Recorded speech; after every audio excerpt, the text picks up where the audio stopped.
43वां सर्ग। भगीरथ की तपस्या से संतुष्ट हुए भगवान शंकर का गंगा जी को अपने सिर पर धारण करके बिंदु सरोवर में छोड़ना और उनका 7 धाराओं में विभक्त हो भगीरथ के साथ उनके पिता का उद्धार करना। श्री राम। देवादिदेव ब्रह्मा जी के चले जाने पर राजा भगीरथ पृथ्वी पर केवल अंगूठे के अग्रभाग को टिकाए हुए खड़े हो 1 वर्ष तक भगवान शंकर की उपासना में लगे रहे। वर्ष पूरा होने पर सर्वलोक वंदित उमा वल्लभ भगवान पशुपति ने प्रकट होकर राजा से इस प्रकार कहा, नरश्रेष्ठ, मैं तुम पर बहुत प्रसन्न हूं, तुम्हारा प्रिय कार्य अवश्य करूंगा। मैं गिरिजा कुमारी गंगा देवी को अपने मस्तक पर धारण करूंगा। श्री राम। शंकर जी की स्वीकृति मिल जाने पर हिमालय की ज्येष्ठ पुत्री गंगा जी, जिनके चरणों में सारा संसार मस्तक झुकाता है, बहुत बड़ा रूप धारण करके अपने वेग को दुस्सह बनाकर आकाश से भगवान शंकर के शोभायमान मस्तक पर गिरी। उस समय परम दुर्धर गंगा देवी ने यह सोचा था कि मैं अपने प्रखर प्रवाह के साथ शंकर जी को लिए दिए पाताल में घुस जाऊंगी। उनके इस अहंकार को जानकर त्रिनेत्रधारी भगवान हर कुपित हो उठे और उन्होंने उस समय गंगा को अदृश्य कर देने का विचार किया। पुण्य स्वरूपा गंगा भगवान रुद्र के पवित्र मस्तक पर गिरी। उनका वह मस्तक जटा मंडल रूपी गुफा में सुशोभित हिमालय के समान जान पड़ता था। उस पर गिरकर विशेष प्रयत्न करने पर भी किसी तरह वे पृथ्वी पर न जा सकी। भगवान शिव के जटा जाल में उलझकर किनारे आकर भी गंगा देवी वहां से निकलने का मार्ग न पा सकी और बहुत वर्षों तक उस जटा जूट में ही भटकती रही। रघुनंदन, भगीरथ ने देखा गंगा जी भगवान शंकर के जटा मंडल में अदृश्य हो गई है। तब वे पुनः भारी तपस्या में लग गए। उस तपस्या द्वारा उन्होंने भगवान शिव को बहुत संतुष्ट कर लिया। तब महादेव जी ने गंगा जी को बिंदु सरोवर में ले जाकर छोड़ दिया। वहां छूटते ही उनकी 7 धाराएं हो गई।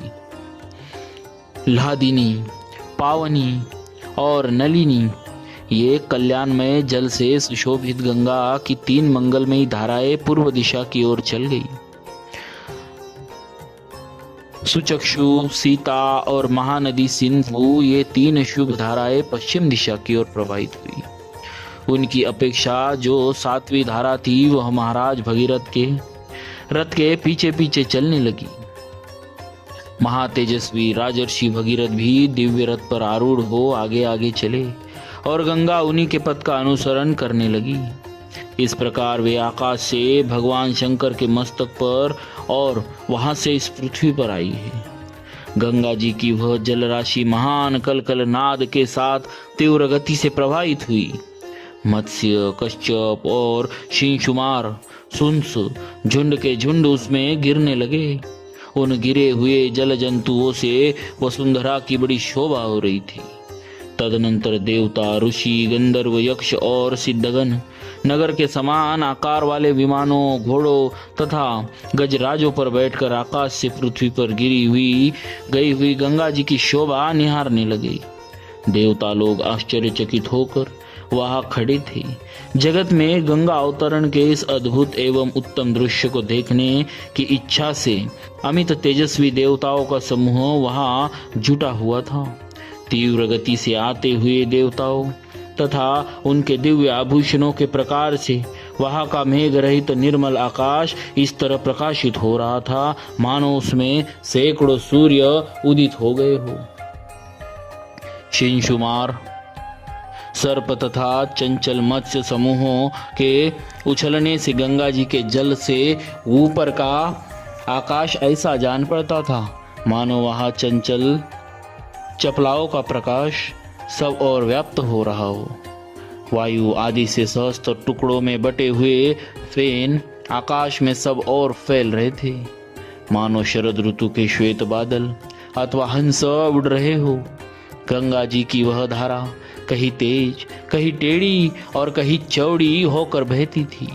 कहीं बिल्कुल नीचे की ओर गिरती और कहीं ऊंचे की ओर उठती थी।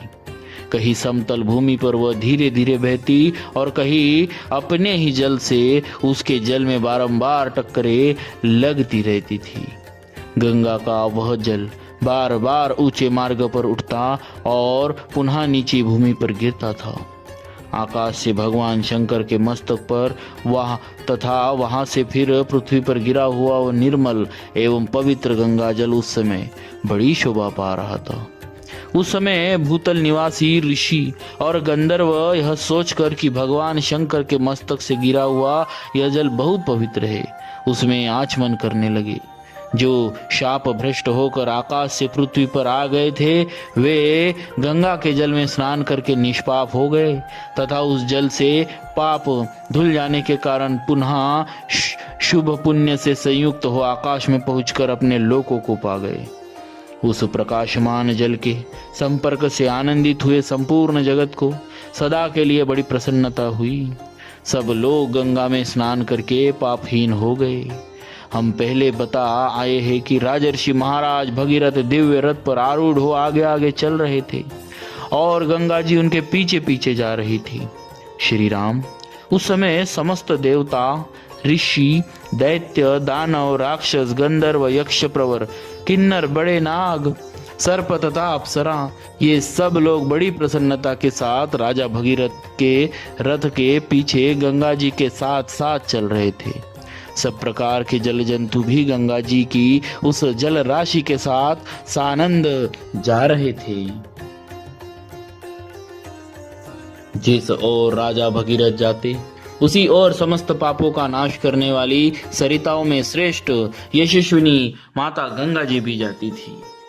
उस समय मार्ग में अद्भुत पराक्रमी महामना राजा यहू यज्ञ कर रहे थे। गंगा जी अपने जल प्रवाह से उनके यज्ञ मंडप को बहा ले गई। रघुनंदन राजा जहू इसे गंगा जी का गर्व समझकर कुपित हो उठे। फिर तो उन्होंने गंगा जी के उस समस्त जल को पी लिया। यह संसार के लिए बड़ी अद्भुत बात हुई। तब देवता, गंधर्व तथा ऋषि अत्यंत विस्मित होकर पुरुष प्रवर महात्मा जहू की स्तुति करने लगे। उन्होंने गंगा जी को उन महात्मा नरेश की कन्या बता दिया, अर्थात उन्हें विश्वास दिला दिया कि गंगा जी को प्रकट करके आप इनके पिता कहलाएंगे। इससे सामर्थ्यशाली महातेजस्वी यहू बहुत प्रसन्न हुए और उन्होंने अपने कानों के छिद्रों के द्वारा गंगा जी को पुनः प्रकट कर दिया। इसीलिए गंगा जी जहू की पुत्री एवं